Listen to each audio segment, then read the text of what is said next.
Magandang araw sa inyo mga ka-idol. Ito na yung bako natin mga idol. Tuturo ko na sa inyo kung paano buhayin itong bako na walang susi. So, bago natin pagpatuloy, mag-check up muna ako mga idol. So, parang ano lang to siya mga idol.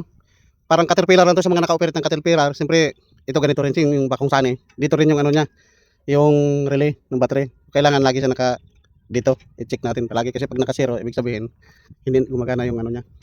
Dashboard, battery relay kasi yun. Sa caterpillar, ganun din yun. Sa mga nakakahawak na ng caterpillar, i-ano nyo na lang to. Skip nyo na lang kasi o sa mga nakahawak ng sani na ganito, skip nyo na lang yung video ko kasi nga alam nyo na to.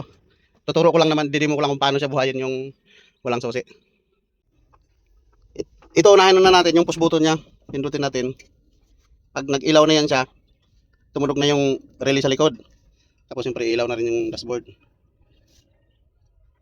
Tapos hintayin natin na magganyan siya bago ilagay natin yung kanyang password. Tapos ganyan na siya, pipindutin natin to ng naka-press ng 2 seconds. Pakinggan nyo, under yan. O, ayun, mandar siya.